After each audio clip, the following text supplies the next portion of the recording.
আসসালামু আলাইকুম। আজকে আমি এক্সপ্লোর করব গার্ডেন প্যালেস রিসোর্ট, যেখানে ঢোকার জন্য প্রথমেই আপনাকে 50 টাকা দিয়ে টিকিট কাটতে হবে। ভিতরে ঢোকার পরে কি কি করলাম এবং কি কি দেখলাম সবই দেখতে পাবেন এই ভিডিওতে। Let's start. প্রথমেই দেখতে পাবেন খুব সুন্দর রাস্তা এবং দুই পাশে সুন্দর করে গাছ লাগানো, যেটা সত্যি অসাধারণ ছিল। রিসোর্টের ভিতরে বসার জন্য অনেক জায়গা রয়েছে, যেটা হচ্ছে এই রিসোর্টের বিশেষত্ব। সো প্রথমেই ঢোকার পরে আপনারা দেখতে পাবেন একটা সুন্দর করে লেখা আছে I love garden palace resort. তার পাশেই হচ্ছে পানির ফোয়ারা। পানির ফোয়ারাটা ছিল অসাধারণ, যেটি দিয়ে সবসময় পানি বহমান থাকে।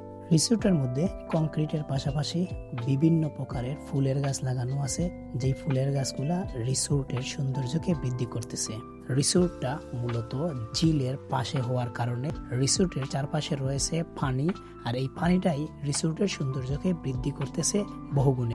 রিসোর্টের ভিতরে রয়েছে garden kitchen, coffee and juice bar, যে কারণে বাহিরের খাবার এখানে এলাও নয়। আপনারা চাইলে এখান থেকে ফাস্ট ফুড এবং ড্রিঙ্কস আইটেম কিনে খেতে পারবেন। পানির উপরে নির্মাণ করা হয়েছে অনেকগুলো ছোট ছোট ঘর, যেখানে রয়েছে বসার জন্য চেয়ার এবং টেবিল। এই ঘরগুলায় আপনারা বসে সারাদিন আড্ডা দিতে পারবেন এবং এখানের পরিবেশটা এক্সপ্লোর করতে পারবেন।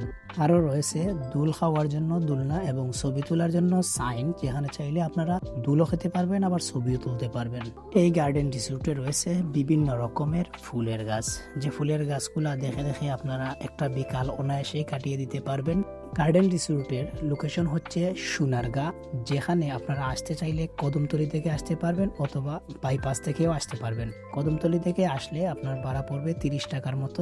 ভিডিওটা সম্পূর্ণ দেখার জন্য অনেক অনেক ধন্যবাদ। লাইক, কমেন্ট এবং শেয়ার করে পাশে থাকবেন।